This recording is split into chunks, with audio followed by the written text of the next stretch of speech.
Hi guys and welcome back to the channel Deepak Yadav Education. Welcome to the daily Hindu news and editorial analysis of 27th of May 2021. तो guys आज है तारीख 27 मई 2021 और है Thursday. देखेंगे आज का the Hindu complete newspaper. The Hindu complete newspaper को एनालाइज करेंगे, बट लेक्चर में आगे बढ़ने से पहले अगर आप लोग को ये कंप्लीट न्यूज़पेपर का पीडीएफ चाहिए तो क्या करना है, सबसे पहले डाउनलोड करना है टेलीग्राम और फिर जाकर सर्च बॉक्स में टाइप करना है Deepak Yadav education. As you can see guys आप लोगों को ये चैनल मिल जाएगा, उस पर क्लिक करना और जाकर इस चैनल को ज्वाइन कर लेना। देखो अगर आप लोगों को इस तरीके से ये चैनल नहीं मिलता है तो नीचे डिस्क्रिप्शन बॉक्स में आप सभी लोगों को टेलीग्राम का लिंक दिया गया है, वो लिंक इसी चैनल का है। जैसे ही आप उस पर क्लिक करोगे ये चैनल ओपन हो जाएगा, इसको जाकर ज्वाइन कर लेना। नाउ ज्वाइन करने से फ़ायदा क्या होगा, यहाँ पर आपको डेली बेसिस पर द हिंदू न्यूज़पेपर मिल जाता है, डेली करंट अफेयर के वीडियो का पीडीएफ मिल जाता है, डेली बहुत सारे डिजिटल नोट्स मिल जाते हैं और ये सारी चीज़ें मिलती हैं बिल्कुल फ्री में, तो जाकर इसको ज़रूर ज्वाइन करना। नाउ बढ़ते हैं आगे, और आगे बढ़ने से पहले हमेशा की तरह हम लोग अपने लेक्चर को एक मैप के क्वेश्चन के साथ स्टार्ट करेंगे। तो आज आप सभी लोगों को मैप में जाकर देखना है सोमालिया को कहाँ पर है ये एग्जैक्टली लोकेटेड, इंडिया के कंपैरिजन में कहाँ पर है, अच्छे से मैप में देखना। फिर आकर नीचे कमेंट सेक्शन में टाइप करना, जिससे कि आप लोग इसको लंबे समय तक याद रखने वाले हो। तो चलो शुरुआत करते हैं। ये आता है सबसे पहला आर्टिकल, देखो काफ़ी इंपॉर्टेंट हो जाता है ये वाला आर्टिकल आज के टाइम पर। हुआ क्या है, देखो मैं आपको ये आर्टिकल पूरे बेसिक से समझाता हूँ, ठीक है। स्टार्ट करते हैं बिल्कुल बेसिक से। देखो इंडिया के अंदर आईटी रूल्स लाए गए थे अभी फरवरी में, ठीक है। इसी साल फरवरी में आईटी रूल्स लाए गए, इंफॉर्मेशन एंड टेक्नोलॉजी रूल्स 2021। इसका पूरा नाम दिया गया था basically information technology intermediate guidelines and digital media ethic code rules 2021 इसका पूरा नाम था। ओके नाउ अब इसमें क्या था, देखो जो सोशल मीडिया प्लेटफॉर्म्स हैं और साथ ही साथ जो ओटीटी प्लेटफॉर्म्स हैं, ओटीटी प्लेटफॉर्म्स कौन से होते हैं, ओवर द टॉप प्लेटफॉर्म्स, जैसे कि अमेजन प्राइम हो गया, नेटफ्लिक्स हो गया, वगैरह वगैरह, ये सारे जो हमारे ओटीटी प्लेटफॉर्म्स हैं। सोशल मीडिया आपको पता ही चल गया, व्हाट्सअप हो गया, फेसबुक हो गया, ट्विटर हो गया, ठीक है, ये सारे सोशल मीडिया हो गए। नाउ हमने ये जो आईटी रूल्स लेकर आए थे इसमें ये बोला कि देखो ये जो सोशल मीडिया प्लेटफॉर्म्स हैं इस पे और साथ ही साथ जो ओटीटी प्लेटफॉर्म्स है इस पर जो कंटेंट है उसके ऊपर काफ़ी हद तक रिस्ट्रिक्शन लगाई जाएगी। खासकर सोशल मीडिया प्लेटफॉर्म्स पर अगर कोई ऐसा कंटेंट है जो कि हमारे इंडिया के सॉवरेनिटी के खिलाफ है तो वो कंटेंट सबसे पहली बात हटाया जाएगा, ठीक है। उसके बाद यहाँ पर दूसरी चीज़ ये बोली गई, ये कंटेंट डाला किसने है, इसका ओरिजिनेटर कौन है, सबसे पहले यहाँ पे शुरुआत कहाँ से हुई थी, ठीक है। यानी ये आप देख पाते होंगे व्हाट्सएप पे कितनी सारी फेक न्यूज़ चलती रहती हैं, लोग फॉरवर्ड पे फॉरवर्ड करते रहते हैं। तो यहाँ पर इस रूल में ये बोला गया, ये देखो व्हाट्सएप को क्या करना है, सबसे पहली बात अपना ओरिजिनेटर देखना है कि ये जो मैसेज है ना जिसकी वजह से इंडिया के अंदर इतनी फॉरवर्ड हुआ है, इतनी अफवाह फैली है, लोगों का नुकसान हुआ है, लोगों ने कुछ मतलब बहुत ज़्यादा नुकसान हो जाता है कभी कभी, इतनी अफवाह फैलती है, ठीक है। तो फिर यहाँ पर क्या होगा, हम लोग ओरिजिनेटर को ढूंढेंगे, शुरुआत कहाँ से हुआ था, तो यहाँ पर हमने ये भी बात रखी थी। Now over the top platforms पे क्या बोला गया, यहाँ पर पोर्नोग्राफिक कंटेंट बहुत सारा देखने को मिलता है तो उसके ऊपर रिस्ट्रिक्शंस लगाई जाए। अब ये किस तरीके से सेटअप किया गया था मैं अभी आपको आगे बताता हूँ, एक पिक्चर के थ्रू हम अच्छे से क्लियर करेंगे। नाउ ये वाला पिक्चर देखो आप, जैसे मैंने बताया जो सोशल मीडिया प्लेटफॉर्म्स हैं और ओटीटी प्लेटफॉर्म्स हैं, साथ ही साथ डिजिटल न्यूज़ है, इनके लिए ये आईटी रूल्स लेकर आया गया था। सोशल मीडिया प्लेटफॉर्म से ये बोला गया, देखो यार अगर कोई अफवाह फैलाता है तो सबसे पहली बात कोई मैसेज अगर काफ़ी ज़्यादा वायरल हो जाता है और वो अफवाह है, ठीक है, लीगल न्यूज़ नहीं है या फिर हमारी सॉवरेनिटी को हर्ट कर रहा है, तो फिर उस क्या होगा, सबसे पहली बात फर्स्ट ओरिजिनेटर को ढूंढा जाएगा, ये पहला ओरिजिनेटर है कौन, ठीक है। दूसरा यहाँ पे बोला गया सोशल मीडिया प्लेटफॉर्म से आपको एक ग्रीवेंसेस ऑफिसर्स बनाने पड़ेंगे, यानी कि देखो ये सारी जो कंप्लेंट है, मतलब लोग अगर कोई भी देख रहे हैं कि हाँ ऐसा कंटेंट डल रहा है सोशल मीडिया पर तो हम कंप्लेंट कर सकें। कंप्लेंट करने के लिए ग्रीवेंसेस ऑफिसर्स होने चाहिए, ठीक है, ग्रीवेंस ऑफिस होना चाहिए। तो यहाँ पर ताकि जो है 15 दिन के अंदर अंदर स्टेप उठाया जाए, जो भी कंप्लेंट्स हैं वो रिजॉल्व की जाएँ। ओके ऐसा बोला गया सोशल मीडिया से, ठीक है। उसके बाद जो ओटीटी प्लेटफॉर्म्स हैं इनसे क्या बोला गया कि आपको अपना कंटेंट एकदम कैटेगराइज रखना है, ठीक है, कि कौन सा कंटेंट कौन से एज वालों के लिए, ठीक है, क्योंकि ओटीटी प्लेटफॉर्म्स ऐसी जगह थी अभी तक की अगर हम बात करें तो वहाँ पर काफ़ी पोर्नोग्राफिक कंटेंट देखने को मिलता था, उसकी वजह से हम लोग ये स्टेप लेकर आए हैं, ठीक है। अगर 7 ईयर्स वाले बच्चे हैं तो फिर उनके लिए क्या होने वाला है, 16 प्लस वाले हैं उनके लिए क्या होने वाला है, एडल्ट का कंटेंट क्या है, तो इन सबको अलग तरीके से कैटेगराइजेशन करना पड़ेगा ओटीटी प्लेटफॉर्म्स को, ठीक है। उसका पेरेंटल लॉक होना चाहिए कंटेंट पर, ठीक है। अगर यहाँ पर अगर हम बात करें कोई एडल्ट है तो फिर उसके लिए यहाँ पर कंटेंट अवेलेबल हो, लेकिन उसके बाद अगर हम बात करें उससे नीचे अगर आज के टाइम पर अगर हम देखें तो बहुत सारा कंटेंट ऐसी फ्रीली अवेलेबल है, ठीक है। तो उसका कैटेगराइजेशन ज़रूर होना चाहिए ओटीटी प्लेटफॉर्म्स को, ये बोला गया।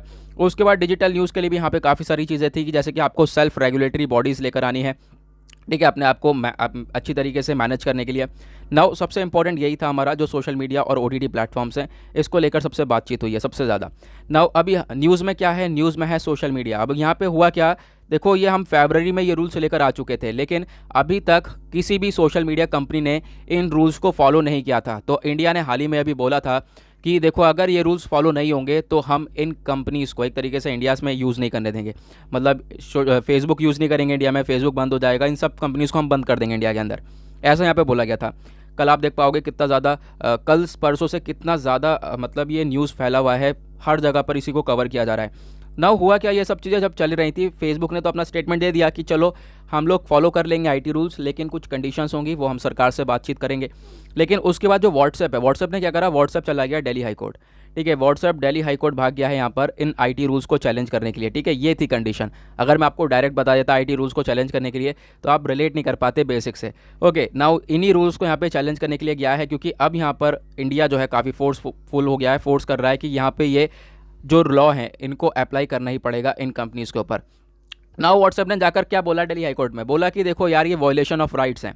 ठीक है, यहाँ पे क्या है, अगर हम लोग किसी का, आप कह सकते हो जो ओरिजिनेटर है उसका मैसेज देख रहे हैं, ठीक है, उसको फॉलो कर रहे हैं, तो वो कहीं ना कहीं राइट्स का वॉयलेशन है। और कौन सी राइट, राइट टू प्राइवेसी। ठीक है, लोगों की जो राइट टू प्राइवेसी है उसका हनन है, ऐसा यहाँ पर व्हाट्सएप के द्वारा एक प्ली फाइल करी गई थी। ठीक है, लेकिन यहाँ पे आप देख पाओगे उसी के साथ इन्होंने बोला कि देखो सबसे बड़ी चीज़ क्या है, हम लोग जो व्हाट्सएप है, फेसबुक है, ये सब क्या करते हैं, ये एक प्राइवेसी के लिए तो जाने जाते हैं, और प्राइवेसी का यहाँ पर वायलेशन हो रहा है। प्राइवेसी के लिए कैसे जाने जाते हैं, क्योंकि व्हाट्सएप पे आज देख पाओगे आप end to end encrypted messages होते हैं, यानी कि जो पर्सन ए है जो पर्सन बी है, ये मैसेज सिर्फ एनक्रिप्टेड है, ये इन दोनों को मालूम होगा, इसके अलावा व्हाट्सएप को खुद को नहीं मालूम होगा। हाँ, चाहे तो बता कर सकता है, लेकिन फिलहाल उसको भी नहीं मालूम होगा। ठीक है, अगर हम इसको और इसी कंडीशन में हम फर्स्ट ओरिजिनेटर को देखेंगे तो ये हमारी कंपनी के भी खिलाफ हो जाएगा। तो इस तरह की चीज़ें यहाँ पर व्हाट्सएप ने रखी हैं दिल्ली हाई कोर्ट में। अब देखेंगे हम लोग क्या सुनवाई होती है, आगे क्या निकल कर आती हैं चीज़ें। ओके, आई होप आपको ये क्लियर हो गया होगा। आईटी रूल्स क्या हैं वो मैंने आपको समझा दिए, लेकिन पूरा नाम याद रखना आईटी रूल्स का क्या है, मैंने अभी आपको बताया था। चलो आगे बढ़ते हैं। नेक्स्ट आर्टिकल यहाँ पे आप देख पा रहे होंगे, साइक्लोन यास, जिसके बारे में हम पिछले 3-4 दिन से बात कर रहे हैं, उसने फाइनली लैंडफॉल कर दिया है कहाँ पर, बालासोर में। ठीक है, जो कि ओडिशा में के अंदर है। साथ ही साथ वेस्ट बंगाल के भी बॉर्डर वाले रीजन्स हैं, वहाँ पर ये साइक्लोन हिट हुआ है, जिससे हैवी डैमेज देखने को मिला है। साथ ही साथ 4 लोग की जान गई है ओडिशा के अंदर, 1 की जान गई है बंगाल के अंदर, ऐसा यहाँ पे अभी तक की रिपोर्ट्स बताती हैं। ओके, और यहाँ पे आप कह सकते हो टोटल मिला के 5 लोग हो गए। नाउ अब यहाँ पर आप देख पाओगे इसने काफ़ी बुरी कंडीशंस क्रिएट कर दी। और यहाँ पर क्या है, अभी इससे पहले एक और साइक्लोन आया था, आपको मालूम होना चाहिए, वो था ताउते। ठीक है, वो साइक्लोन था। नाउ अब हमें देखो, ये साइक्लोन तो आया, सही बात है, इससे नुकसान भी हुआ है, लेकिन अब हमें क्या करना है, हमें अपने एग्ज़ाम से रिलेटेड क्या पढ़ना है उसके ऊपर फोकस करना है। ठीक है, ताउते आया था हाल ही में, आपको मालूम होगा, एक बार रिवाइज कर लेते हैं।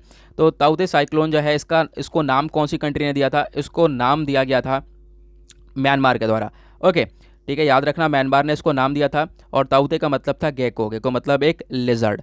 उसके बाद यहाँ पर आप देख पाओगे ये जो यास नाम है, ये यास कौन सी कंट्री ने नाम दिया था, इसका नाम दिया था ओमान ने। ठीक है, ओमान का और ओमान ने जो ये नाम दिया है ना यास, वो एक ट्री से रिलेटेड दिया है, मतलब गुड फ्रेगनेंस, अच्छी सी खुशबू हो, उससे रिलेट किया गया है यास को। ओके, ये ध्यान रखना। नाउ अब हम थोड़ा सा इसके बारे में बात करते हैं, साइक्लोन्स के बारे में। नाउ यहाँ पे हम बात करेंगे साइक्लोन फॉर्म कैसे होते हैं। देखो, हमें थोड़ा सा रिपीटेडली कवर करना पड़ रहा है, जिन लोगों ने पिछले दिनों में ये पढ़ा है, ठीक है, वो 1-2 मिनट वीडियो को स्किप कर दो, आगे का देख लो। ठीक है, फिलहाल हमारे साथ बहुत सारे लोग, मैं जैसा बताता हूँ आपको, बहुत सारे न्यू सब्सक्राइबर्स डेली बेसिस पर जुड़ते हैं, तो उसलिए यहाँ पर हमें डेली बेसिस पर चीज़ें कवर करना ज़रूरी हो जाता है। ना देखो, साइक्लोन फॉर्म कैसे होता है, यहाँ पे आप देखो ये बताया जाता है ट्रॉपिकल साइक्लोन होता है। सबसे बड़ी बात तो यहाँ पे आप देख पाओगे ये सारे ट्रॉपिकल साइक्लोन है। ओके, अब ट्रॉपिकल साइक्लोन कौन से होते हैं उसको देखो, यहाँ पर आप देख पा रहे होंगे, देखो ये वर्ल्ड मैप है, वर्ल्ड मैप के बीच में से इक्वेटर है, इक्वेटर के ऊपर आप देख पाओगे ट्रॉपिक ऑफ कैंसर है, नीचे आपको ट्रॉपिक ऑफ कैप्रिकॉर्न देखने को मिलेगा। नाउ ट्रॉपिकल साइक्लोन वो साइक्लोन होते हैं जो ट्रॉपिक ऑफ कैंसर और ट्रॉपिक ऑफ कैप्रिकॉर्न के बीच में आते हैं। ओके, और इसी को अलग अलग नाम से जाना जाता है अलग अलग जगह पर। जैसे कि अगर ये इंडिया में आता है तो उसको साइक्लोन के नाम से जाना जाता है, या फिर कोई अफ्रीकन नेशंस के आसपास आए तो साइक्लोन ही बोला जाता है। बट यही साइक्लोन अगर चाइना या जापान में आए तो उसको टाइफून बोला जाता है, और यही साइक्लोन अगर इधर साउथ अमेरिका की साइड आए तो उसको हरिकेन बोला जाता है, और यही साइक्लोन अगर ऑस्ट्रेलिया की साइड आए तो उसको विली विलीज बोला जाता है। Okay, clear. नाउ आगे बढ़े। नाउ क्वेश्चन ये है ये साइक्लोन बनता कैसे है। देखो साइक्लोन बनने के लिए हमें एक टेम्परेचर चाहिए लगभग 27 डिग्री के आसपास का। 27 डिग्री के आसपास का जब टेम्परेचर होगा तो मैंने आपको दिखाया इक्वेटर वाला रीजन है जहाँ पे साइक्लोन हम लोग को देखने को मिलेगा, और वहाँ पे इक्वेटर वाला रीजन ऐसा है जहाँ पर सन की जो रेज हैं वो डायरेक्ट पड़ती हैं, सूर्य की किरणें डायरेक्ट वहाँ पे पड़ती हैं। तो क्या होता है उस पर समुद्र पे जब किरणें पड़ रही हैं डायरेक्टली तो क्या है, पानी गर्म होगा, पानी थोड़ा सा ज़्यादा गर्म होगा, और 27 डिग्री के आसपास जब गर्म होगा तो उसमें से क्या होगा, भाप निकलना चालू हो जाएगा। ठीक है, इवेपोरेशन होगा, और इवेपोरेशन होकर जो भाप है वो ऊपर की साइड जाएगा, ऑब्वियस सी बात है। और अब दूसरी चीज़ क्या है, जैसे जैसे हम ऊपर जाते हैं टेम्परेचर कम होता रहता है। तो ये जैसे जैसे भाप ऊपर गया टेम्परेचर कम हुआ, टेम्परेचर कम हुआ तो ये वापस से लिक्विड स्टेट में जो गैस है वापस से लिक्विड स्टेट में कन्वर्ट होगी। बट उस प्रोसीजर के दौरान ये लेटेंट हीट को रिलीज़ करता है, और उस लेटेंट हीट से क्या होता है, क्लाउड्स फॉर्म होते हैं। फिर इस तरीके से जो है क्लाउड फॉर्म्स होते हुए चले जाते हैं, और आप देख पाओगे, और फिर लो प्रेशर एरिया जनरेट होता है पानी के अंदर। इस तरीके से लो प्रेशर एरिया बनता रहता है, और लो प्रेशर एरिया जैसी बनेगा और तेज़ बनेगा, ये प्रोसेस चलता रहेगा। पानी गर्म हो रहा है, इवेपोरेशन हो रहा है, लेटेंट हीट रिलीज़ हो रही है, क्लाउड्स बन रहे हैं, और ये लो प्रेशर एरिया बन रहा है। अब ज़्यादा बन जाएगा तो इसमें हवा स्टार्ट हो जाएगी। अब ये जो हवा बननी स्टार्ट हो जाएगी, काफ़ी तेज़ हवा जो है यहाँ पर फिर स्टार्ट हो जाएगी, और जिस तरीके से अगर जितनी देर तक ये आप कह सकते हो प्रोसेस चलता रहेगा उतना ही ये साइक्लोन जो है और स्ट्रॉन्ग होता रहेगा। नाउ साइक्लोन को कैटेगराइज किया जाता है उसकी विंड स्पीड के थ्रू। जैसे हमने अभी देखा, ये जो अभी साइक्लोन आया है ओडिशा के अंदर जिसका नाम है साइक्लोन यास, वो एक वेरी सीवर साइक्लोनिक स्टॉर्म है। अब आपको ये ध्यान देना है कि ये वेरी सीवर साइक्लोनिक स्टॉर्म कौन से होते हैं, जिनके अंदर जो विंड स्पीड होती है वो 118 से लेकर 221 किलोमीटर पर आवर की होती है। उसी तरीके से और भी बहुत सारे साइक्लोन्स हैं, इनको हम लोग इनके विंड स्पीड के बेसिस पर कैटेगराइज करते हैं। यहाँ पे आप देख पाओगे किसी भी साइक्लोन की जो विंड स्पीड है वो अगर ज़्यादा होगी तो उतनी ही ज़्यादा डिस्ट्रक्टिव है, और अगर उसकी विंड स्पीड कम होगी तो वो उतना ज़्यादा यहाँ पे डिस्ट्रक्टिव नहीं होने वाला है, ऐसा यहाँ पर देखने को मिलेगा। नाउ साइक्लोन यास के बारे में मैंने आपको ये सारी कॉन्सेप्ट्स बताई दी हैं। चलो अब आगे बढ़ते हैं। नाउ यहाँ पे एक छोटा सा आर्टिकल है, देखो बात करी गई है कोविड के केसेस के बारे में बताया गया। चलो एक अपडेट लेते हैं, काफ़ी दिनों से हमने अपडेट नहीं लिया है ये। तो कोविड के अंदर यहाँ पे आप देख पाओगे पिछले सिंगल डे के अंदर, ठीक है, एक सिंगल डे के अंदर पिछले 24 घंटे के अंदर लगभग 2 लाख से ऊपर हमें केसेस देखने को मिले हैं। और अभी हम देख रहे थे पिछले 2-3 दिनों से जो केसेस है ना, वो कभी 1,80,000 आ रहे थे, 1,90,000 आ रहे थे, अचानक से केसेस के अंदर स्पाइक हुआ है। ठीक है, जो डेथ हैं वो उतनी की उतनी चल रही हैं, 3,500 4,000 के आसपास डेथ जो है यहाँ पर हम लोग को देखने को मिल रही हैं। नाउ आगे बढ़ते हैं नेक्स्ट आर्टिकल की तरफ। नाउ यहाँ पे आता है एक और इम्पॉर्टेंट आर्टिकल। देखो एक पैनल बनाया गया है जो कि इन्वेस्टिगेट करेगा, यानी कि छानबीन करने वाला है मेकादूतू के अंदर। मेकादूतू यहाँ पे आप देख पाओगे, यहाँ पे ना क्या है कि एक प्रोजेक्ट लगाया जा रहा है, वो डैम बनाया जा रहा है कहाँ पर, कावेरी रिवर के ऊपर। मेकादूतू के अंदर कावेरी रिवर पर डैम बनाया जा रहा है। मेकादूतू कहाँ पर आपको देखने को मिलेगा, कर्नाटका में देखने को मिलेगा। ठीक है, तो यहाँ पर ये कर्नाटका की सरकार ये डैम बना रही है। नाउ अब यहाँ पर हुआ क्या है, देखो चार्जेस ये लगाए जा रहे हैं कि ये एक इलीगल कंस्ट्रक्शन हो रहा है। ठीक है, एक तरीके से जो डैम बनाया जा रहा है सही से यहाँ पर ध्यान नहीं दिया जा रहा है पहली, और दूसरी बात ये इलीगल अवैध तरीके से बनाया जा रहा है। नाउ अब ये जो चीज़ें हैं ना, ये जो पूरा का पूरा प्रोसेस है छानबीन करने वाला है वो यहाँ पर एनजीटी जो है नेशनल ग्रीन ट्रिब्यूनल जो है इसकी छानबीन करेगा। अब यहाँ पर ये पैनल बताएगा कि ये वाकई में इलीगल कंस्ट्रक्शन है या नहीं, तो उसके लिए यहाँ पर इन्वेस्टिगेशन चालू होगा, उसके बारे में आर्टिकल बताया गया है। और ये भी बोला गया, देखो अगर ये जो प्रोजेक्ट है ये इसको लगाया गया है बिना किसी एनवायरमेंट इम्पैक्ट असेसमेंट के, यानी कि प्रोजेक्ट लगाने से पहले स्टडीज़ करी जाती हैं उस पर्टिकुलर एरिया की, कि अगर हम ये प्रोजेक्ट लगाते हैं यहाँ पर तो इसका कोई बुरा इफेक्ट तो नहीं पड़ेगा उस पर्टिकुलर रीजन के अंदर। ठीक है, तो यहाँ पर ये अगर हुआ है तो फिर सही है, लेकिन अगर बिना किसी एनवायरमेंट इम्पैक्ट असेसमेंट स्टडीज़ के थ्रू अगर यहाँ पे प्रोजेक्ट लगाया गया है, बिना कुछ यहाँ पर आप कह सकते हो स्टडी करे प्रोजेक्ट लगाया गया है और इससे एनवायरमेंट को अफेक्ट कर रहा है, तो ऑब्वियस ही बात है ये प्रोजेक्ट एक अनऑथोराइज्ड होने वाला है। उसके बारे में भी एनजीटी ने यहाँ पे बता दिया है। नाउ एनजीटी ने यहाँ पर यही बोला है, देखो एक जॉइंट कमेटी है जो कि असेस करेगी कि अगर कोई डैमेज हुआ है, मतलब कि देखो जितना प्रोजेक्ट अभी लग चुका है, अगर मान लो कोई प्रोजेक्ट आधा वो तैयार हो गया है, अगर उसकी वजह से एनवायरमेंट के ऊपर डैमेज हुआ है तो उसका भी कंपनसेशन लिया जाएगा पूरी तरह से। ठीक है, क्योंकि यहाँ पर हम लोग एनवायरमेंट को बचाने की बात कर रहे हैं, यहाँ पर इलीगल कंस्ट्रक्शन हो रहा है, दूसरी तरफ जो है एनवायरमेंट के ऊपर नुकसान पहुँच रहा है। ठीक है, तो यहाँ पर ये सारा प्रोसेस है जो हमें आने वाले टाइम में पता चलेगा कि हाँ क्या रीज़न निकल कर आता है, क्या डिसीजन आता है एनजीटी का। ओके, फिलहाल यहाँ पर मेघदूतू कहाँ पर है, कर्नाटका के अंदर, जहाँ पर ये डैम लगाया जा रहा है। ठीक है, कावेरी बेसिन के ऊपर, इतना आपको ध्यान रखना है। नाउ अब यहाँ पे कौन ये सर्च करने वाला है, वो है एनजीटी। तो एनजीटी जो है ना आपका काफ़ी इंपॉर्टेंट पॉइंट हो जाता है, काफ़ी इंपॉर्टेंट बॉडी है, पॉलिटी में आपको इसके बारे में पढ़ने को मिलेगा। जीएस पेपर 2 के अंदर आपके 2 टॉपिक्स आ जाते हैं। अगर आपने सिलेबस देखा है यूपीएससी का, नहीं देखा है तो फटाफट निकालो सिलेबस और जो है उसका प्रिंट आउट निकाल कर अपने पास रखा करो, वो बहुत इंपॉर्टेंट है। जब तक सिलेबस नहीं मालूम होगा तब तक आप कोई भी आर्टिकल रिलेट नहीं कर पाओगे कि मेरे एग्जाम के लिए क्या इंपॉर्टेंट है, क्या मैं निकालूं इस अखबार में से की। ठीक है, तो जीएस पेपर 2 के अंदर आपको 2 टॉपिक देखने को मिलेंगे, ट्रिब्यूनल्स और स्टैट्यूटरीज बॉडीज़। तो उसके पॉइंट ऑफ व्यू से हमारा एनजीटी जो है काफ़ी इंपॉर्टेंट हो जाता है, नेशनल ग्रीन ट्रिब्यूनल। तो बात करते हैं, देखो इससे पहले क्वेश्चन पूछे गए हैं। एनजीटी को सेटअप किया गया था एनजीटी एक्ट 2010 के अकॉर्डिंग। ठीक है, एनजीटी एक्ट 2010 के लिए हम लोग जो है इसके अकॉर्डिंग जो है एनजीटी को लेकर आए थे। ना वो काम क्या था, ताकि हम लोग एनवायरनमेंट को प्रोटेक्ट कर सकें, पर्यावरण को बचाने के लिए, फॉरेस्ट को बचाने के लिए, कुछ अदर नेचुरल रिसोर्सेज हैं उनको बचाने के लिए हम ये एनजीटी बॉडी लेकर आए थे। क्योंकि यहीं पर आप देख सकते हो कि अभी क्या हो रहा है, अभी अगर एनवायरनमेंट के ऊपर कोई नुकसान हुआ होगा तो ये एनजीटी पूरी तरह से बदला निकालने वाली है। ठीक है, तो उसके बाद यहाँ पे आप देख पाओगे जिस तरीके से हमने एनजीटी को एस्टेब्लिश करा, तो उसी के साथ इंडिया पूरे दुनिया में तीसरी कंट्री बन चुका था जिसने एनवायरनमेंट को लेकर कुछ इस तरीके का ट्रिब्यूनल को सेटअप किया था। और इंडिया से पहले 2 कंट्रीज़ कौन थी, ऑस्ट्रेलिया और न्यूजीलैंड। ये ऑलरेडी इस तरीके की चीज़ को डेवलप कर चुके थे, इंडिया ने फिर बाद में इसको डेवलप किया है। नाउ यहाँ पर आप देख पाओगे इसके एनजीटी के बहुत सारे ऑफिसेस देखने को मिल जाएंगे, लेकिन जो मेन इसका हेडक्वार्टर है वो आपको न्यू दिल्ली के अंदर देखने को मिलेगा। याद रखना स्ट्रक्चर क्या होता है एनजीटी का, इस ट्रिब्यूनल के अंदर चेयरपर्सन होते हैं, ठीक है, जुडिशल मेंबर होते हैं, एक्सपर्ट मेंबर्स होते हैं जिनकी 5 साल की टर्म्स होती है। 5 साल तक आप कह सकते हो ये लोग इसी के मेंबर रहने वाले हैं और ये रीअपॉइंट वापस से नहीं होते। ओके, इसके बारे में ध्यान रखना है, क्वेश्चन आपसे बन सकता है क्योंकि इसी जो स्टैटिक बॉडी है ना, उसी से यहाँ पे क्वेश्चन बन जाते हैं। नाउ चेयरपर्सन जो है वो अपॉइंट किए जाते हैं by the central government. Okay, central government किससे कंसल्टेशन करते हैं, चीफ जस्टिस ऑफ इंडिया से बातचीत करने के बाद जो है किसी चेयरपर्सन को, एनजीटी के चेयरपर्सन को अपॉइंट किया जाता है। ओके, नाउ उसके बारे में यहाँ पर छोटी सी इन्फॉर्मेशन है। ये तो हमने चेयरपर्सन की बात करी और बाकी सारे जो जुडिशल मेंबर्स हैं, एक्सपर्ट मेंबर्स हैं, ये भी तो हैं इसके अंदर। तो इनको अपॉइंट करने के लिए एक सिलेक्शन कमेटी फॉर्म करी जाती है, वो भी सेंट्रल गवर्नमेंट फॉर्म करती है। उसके बाद यहाँ पर लगभग आप कह सकते हो 10 या maximum 20 full time judicial members होते हैं, एक्सपर्ट मेंबर्स होते हैं इस ट्रिब्यूनल के अंदर। पावर्स क्या है इसके पास मैंने आपको बता दिया, पूरी तरह से पावर्स हैं। एक तरीके से हम इस एक्ट के थ्रू इसको लेकर आए तो पूरी तरह से इसके पास पावर्स हैं कि ये एनवायरनमेंट से रिलेटेड स्टेप्स उठा सके, क्वेश्चनिंग कर सके। अब यहाँ पर देखेंगे क्या हम लोग को देखने वाला है और किस तरीके से एनवायरनमेंट को प्रोटेक्ट करेगा एनजीटी। क्लियर ना। उसके बाद आते हैं नेक्स्ट आर्टिकल की तरफ। तो यहाँ पर एक आर्टिकल है, सबसे इंपॉर्टेंट आर्टिकल आज का, ठीक है, आप कह सकते हो पूरा एडिटोरियल टाइप है आर्टिकल। तो सीबीआई यानी कि आपको मालूम होगा सेंट्रल ब्यूरो ऑफ इन्वेस्टिगेशन, हमने काफ़ी बार डिस्कशन किया है इसका। तो सीबीआई के डायरेक्टर अपॉइंट करने की बात करी जा रही थी। नाउ फाइनली कल सीबीआई के डायरेक्टर अपॉइंट कर लिए गए हैं। तो सीबीआई के नए चीफ आ चुके हैं, आपको ध्यान रखना है, नाम है एसके जायसवाल, सुबोध कुमार जायसवाल इनका पूरा नाम है।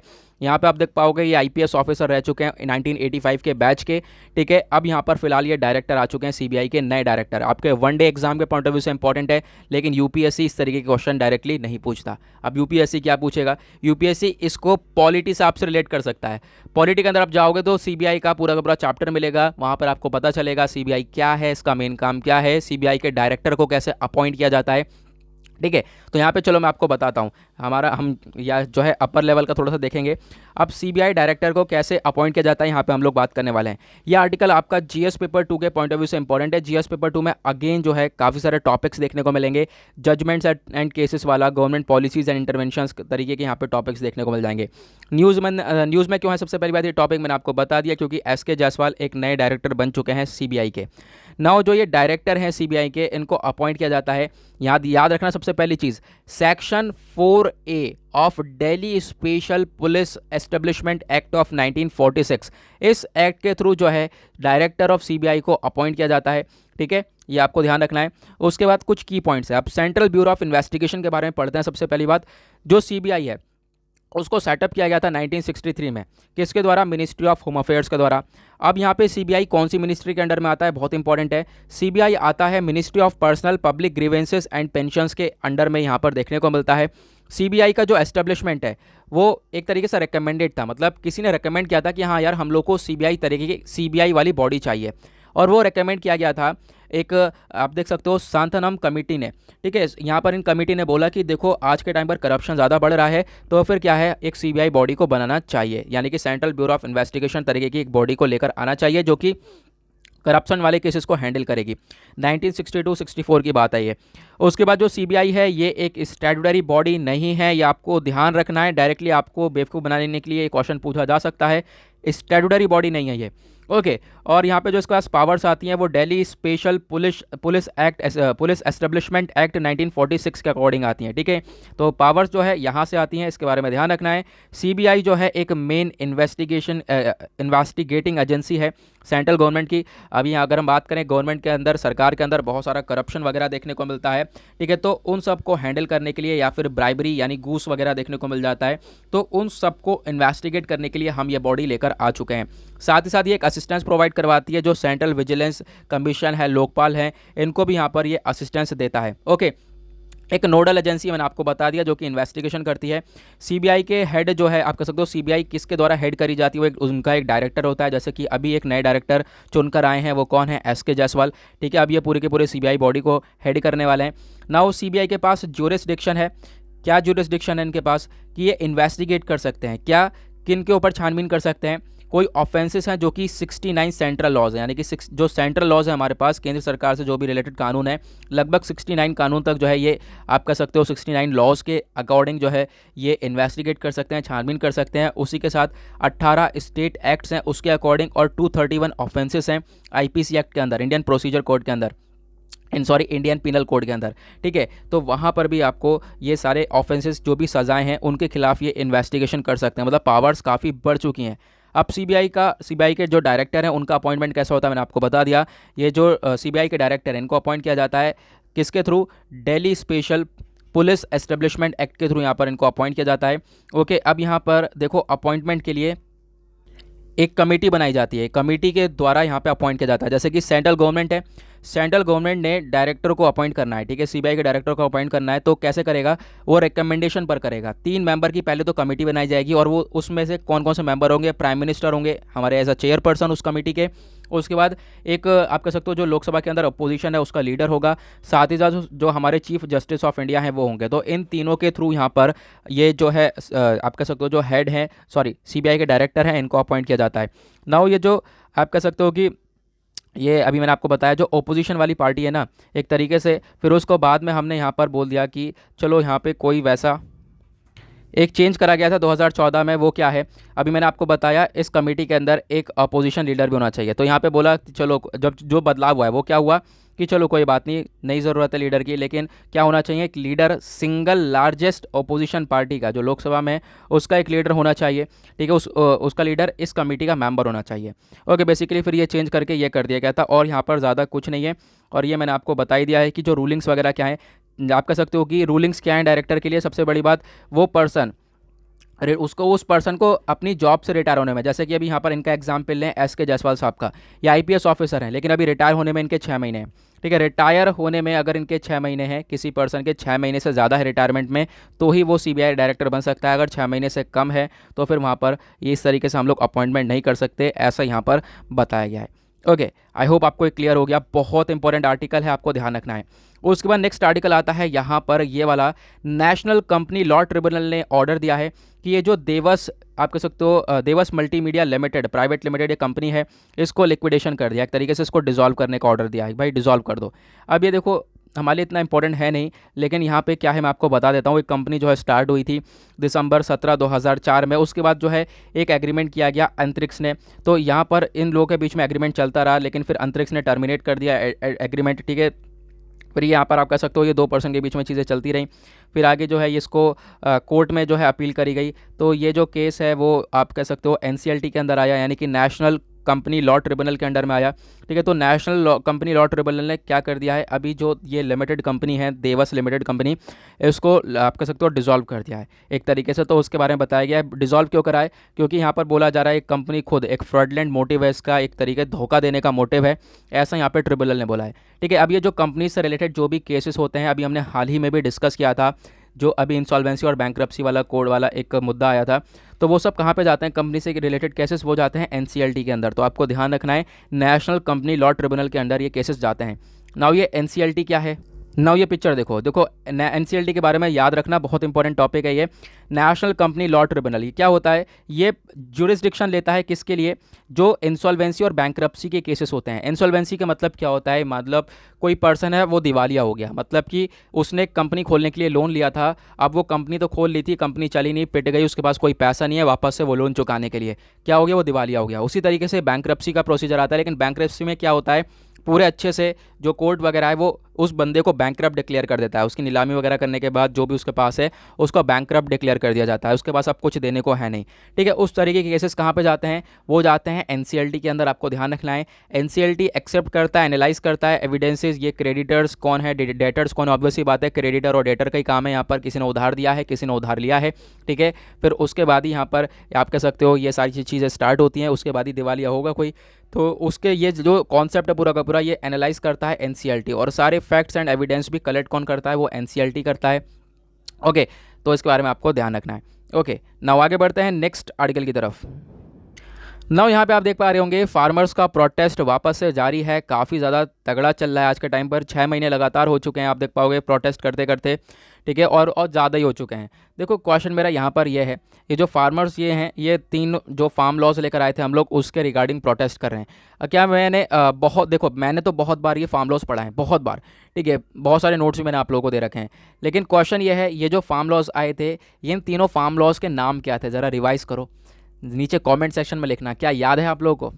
ठीक है, ज़रा नीचे कमेंट सेक्शन में लिखना, नहीं याद है तो देखो जाकर, उसे पढ़ो जहाँ पर भी आपने लिखे हैं, जहाँ पे भी नोट्स बनाए, उसके बाद आके लिखो, जिससे कि आपका रिवीजन भी हो जाएगा। ठीक है, तो यहाँ पर फार्मिंग प्रोटेस्टिंग के बारे में बात हो रही है, ये क्वेश्चन पूछने के लिए मैंने ये आर्टिकल हाईलाइट किया था। उसके बाद नेक्स्ट आर्टिकल आप देख पाओगे, ओडिशा के जो चीफ मिनिस्टर हैं नवीन पटनायक साहब, इन्होंने अनाउंस करा है 7 दिन का रिलीफ, क्योंकि वहाँ पर हो चुका है काफ़ी ज़्यादा डैमेज। लगभग 3 लाख घर डैमेज हो चुके हैं इस साइक्लोन की वजह से, साइक्लोन यास की वजह से। कंडीशन काफ़ी बुरी है। उसी तरीके से वेस्ट बंगाल के अंदर कंडीशन है। तो यहाँ पर अभी अनाउंस किया गया है 7 डेज़ का रिलीफ। देखेंगे किस तरीके से चीज़ों को वापस से रिकन्स्ट्रक्ट किया जाता है। ओके, नाउ उसके बाद आता है यहाँ पर एक आर्टिकल जिसमें बोला गया है, आप देख पाओगे कोविड-19 का सेकंड वेव है। ठीक है, फर्स्ट वेव निकल गया, सेकंड वेव है, जहाँ पर काफ़ी हद तक लोगों की डेथ भी हो रही है, काफ़ी हद तक केसेस भी देखने को मिल रहे हैं।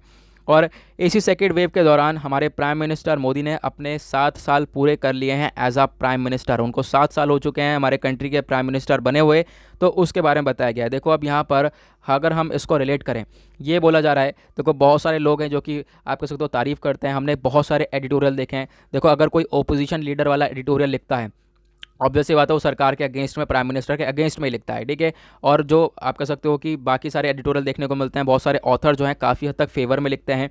ठीक है, तो उसके बारे में आपको यहाँ पर देखने को मिलेगा। यही देखो मैंने आपको पहले आपको एक आइडिया बता देता हूँ। देखो कोई हर कोई है, फेवर में रहता है, अगेंस्ट में रहता है, ये चीज़ें देखने को मिलती हैं। जैसे मैंने आपको एग्जांपल दिया, अब जैसे ओपोजिशन लीडर वाले का एक बार का एडिटोरियल आया था। ठीक है, और एडिटोरियल के अंदर बहुत कुछ लिखा था कि सरकार से, हमारे प्राइम मिनिस्टर से कोविड-19 संभला नहीं। ठीक है, इनकी एबिलिटी नहीं है, सक्षम नहीं है ये संभालने के लिए, ऐसी चीज़ें यहाँ पर लिखी गई थी। उस वहीं अगर दूसरी तरफ अगर हम बात करें, कोई ऑथर है, उन्होंने एक आर्टिकल लिखा था, फेवर में लिखा था कि देखो गवर्नमेंट है, इस गवर्नमेंट ने अच्छी तरीके से मेंटेन किया है, मैनेज किया है चीज़ों को। ठीक है, हम नहीं एक्सपेक्ट करते थे कि इस तरीके से मैनेज किया जाएगा। अगर कोई और होता तो उन ऑथर यानी जिन्होंने लिखा था, उन्होंने बोला कि मुझे नहीं लगता था कि हाँ कोई और सरकार जो है इस तरीके से ये कोविड को मैनेज कर सकती है। तो इस तरीके की चीज़ें फेवर और अगेंस्ट में देखने को मिलती हैं। फिलहाल यहाँ पे 7 साल पूरे हो चुके हैं प्राइम मिनिस्टर को, और उसके बाद ये कुछ एनालिसिस बताया गया है। ठीक है, वही चीज़ें बताई गई हैं, तो मैंने आपको बता दिया, कुछ फेवर में है, कुछ अगेंस्ट में है। ओके, नाउ आगे आते हैं पेज नंबर 10 पर। तो यहाँ पर हमारे लिए इम्पॉर्टेंट आर्टिकल क्या है? हाँ है, बिल्कुल है। यहाँ पर सबसे पहला आर्टिकल ये एक एडिटोरियल की बराबर है। ठीक है, एडिटोरियल का भी आप कह सकते हो उससे भी एक अपर लेवल का आर्टिकल है।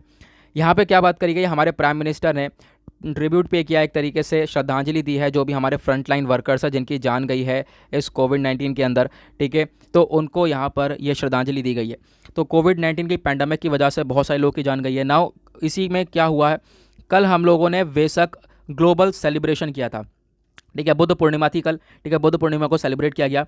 नाउ ये आर्टिकल बहुत ही ज़्यादा इंपॉर्टेंट है, क्योंकि बुद्ध पूर्णिमा के बारे में हमें पढ़ना है, और ये आर्टिकल आपका जीएस पेपर 1 इंडियन लिटरेचर के अंदर में आता है, साथ ही साथ आर्ट एंड कल्चर के अंदर में आता है। और एक टॉपिक आपका जिससे हर साल क्वेश्चन पूछता है यूपीएससी, बुद्धिज़्म, आपको मालूम होगा। ठीक है, बुद्धिज़्म, जैनिज्म, इन सब चीज़ें क्वेश्चन जो है बनता ही बनता है हर साल। तो इसको हम थोड़ा सा कवर करेंगे। काफ़ी इंपॉर्टेंट आर्टिकल है। न्यूज़ के अंदर क्यों है? क्योंकि हमारे प्राइम मिनिस्टर ने वर्चुअल वेसक ग्लोबल सेलिब्रेशन किया है। कहाँ पर? बुद्ध पूर्णिमा में, बुद्ध पूर्णिमा पे। तो कल यह बुद्ध पूर्णिमा थी। इस आर्टिकल को मैंने सुबह वाले डेली करंट अफेयर के वीडियो में भी समझाया था, लेकिन यहाँ पर मैं आपको वही बताऊंगा कि ये जो सुबह वाला वीडियो है वो लगभग देखते हैं लोग 3,500-4,000 के आसपास, ये देखते हैं लगभग आज के टाइम पर 10,000 के आसपास लोग ये वीडियो देख रहे हैं। ठीक है, तो फिर बहुत सारे लोग वो वीडियो नहीं देखते, तो यहाँ पर हमें इसको कवर करना काफ़ी ज़्यादा ज़रूरी है। तो देखो, ये जो पूरा का पूरा इवेंट है ना, इसको ऑर्गेनाइज करा गया हमारी मिनिस्ट्री ऑफ कल्चर के द्वारा। इन्होंने कोलेब्रेशन किया किसके साथ? इंटरनेशनल बुद्धिस्ट कॉन्फेडरेशन के साथ। तो कोलेब्रेशन करने के बाद जो है इसको सेलिब्रेट किया गया है। साथ ही साथ देखो, बहुत सारे आप कह सकते हो बुद्धिस्ट होते हैं जो कि पार्टिसिपेट करते हैं बुद्ध पूर्णिमा के दिन। नाउ बेसिकली बुद्ध पूर्णिमा होता क्या है? देखो, बुद्ध पूर्णिमा दिन बेसिक होता क्या है, जो गौतम बुद्ध है हमारे, गौतम बुद्ध जी का जन्म हुआ था। ठीक है, उस वजह से हम लोग यहाँ पर इसको सेलिब्रेट करते हैं। और गौतम बुद्ध जी के बारे में आपको मालूम होगा, ये बुद्धिज़्म के फाउंडर हैं। बुद्धिज़्म को फाउंड करने वाले व्यक्ति यही हैं। 1999 में यूएन ने एक आप कह सकते हो डे डिसाइड किया था, ताकि हम लोग ये पता लगा सके जो बुद्धिज़्म है उसने सोसाइटी को कितना कुछ दिया है, कितना कुछ कंट्रीब्यूट किया है। तो उसी के लिए हम लोग ये दिन वेसक के नाम से जानते हैं, उसी वजह से ये वेसक सेलिब्रेशन किया जाता है। नाउ इस दिन पर आप कह सकते हो ट्रिपल ब्लेस्ड डे भी बोला जाता है। यहाँ पर 3 खास बात हैं, वो क्या क्या है? सबसे पहली बात, गौतम बुद्ध का जन्म हुआ था। दूसरी बात जो है, गौतम बुद्ध ने आप कह सकते हो शिक्षा प्राप्त करी थी। तीसरी बात, महापरिनिर्वाण यहाँ पे है, मतलब कि उनकी डेथ हुई थी। ठीक है, तो 3 ब्लेस्ड डे से नाम से जाना जाता है ये, इसके बारे में ध्यान रखना। ये तीनों किस किस चीज़ से रिलेटेड है। फुल मून नाइट में आपको ये देखने को मिलता है। ठीक है, उसके बाद यहाँ पे अगर हम बात करें, बहुत सारे आप कह सकते हो भक्त होते हैं यहाँ पर बुद्ध पूर्णिमा के दिन। कहाँ पे जाते हैं? वो जाते हैं महाबोधि टेम्पल में। महाबोधि टेम्पल एक यूनेस्को का वर्ल्ड हेरिटेज साइट है। ठीक है, आप कह सकते हो विश्व विरासत स्थल में आता है, जो कि बिहार के बोधगया में लोकेटेड है।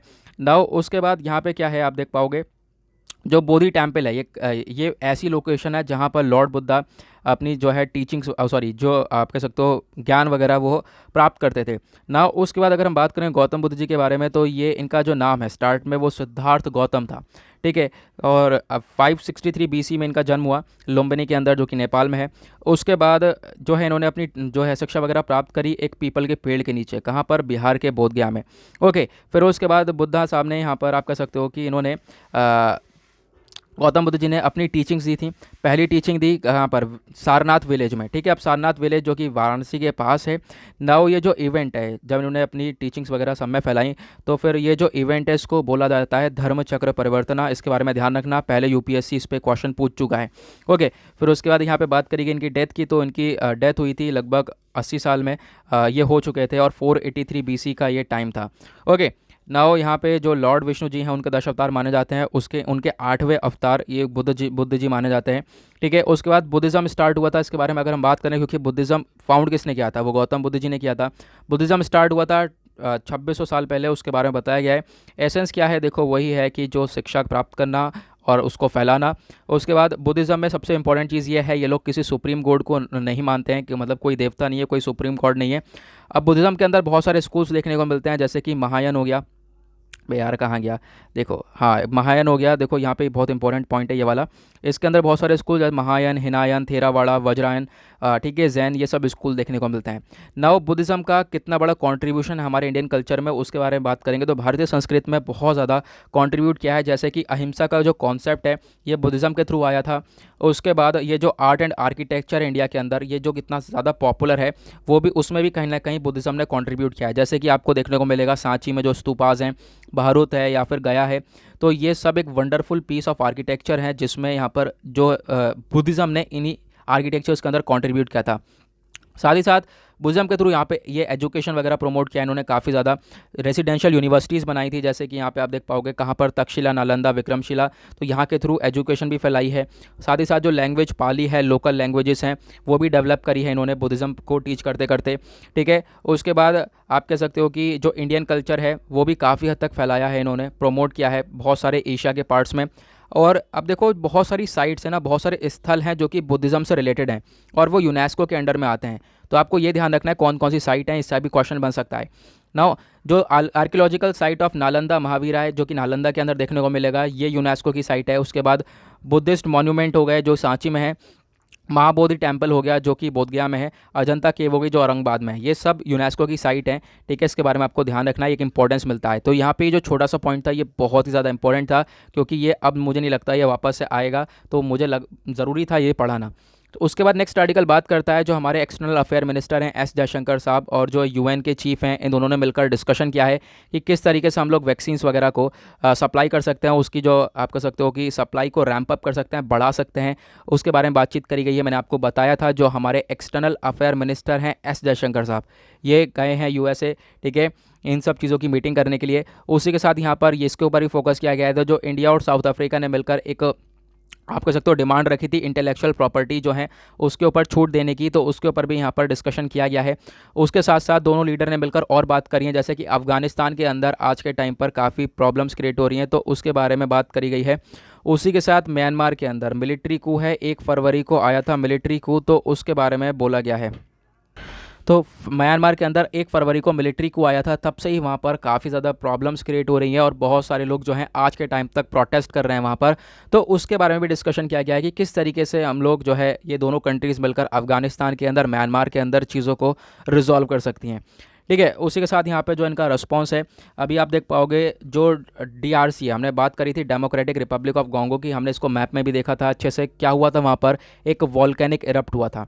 ठीक है, वॉल्केनो इरप्शन हुआ था, कौन सा वॉल्केनो था ज़रा बताना नीचे कमेंट सेक्शन में। ठीक है, ज्वालामुखी फटा था वहाँ पर, तो हमने डिस्कशन किया था उसके बारे में, और साथ ही साथ मैंने आपको बताया था वॉल्केनो कैसे इरप्ट होता है। ठीक है, तो उसी के बारे में यहाँ पर बोला गया है कि देखो यहाँ पे इंडिया ने काफ़ी हद तक मदद करी है, इंडिया की आप कह सकते हो इंडियन आर्मी तुरंत पहुँची है वहाँ पर। तो जो आज के टाइम पर इंडिया का एक पीस मेंटेन करने का काम है उसको अप्रिशिएट किया गया यूएस के द्वारा, तो ये सारी बातें यहाँ पर हुई हैं।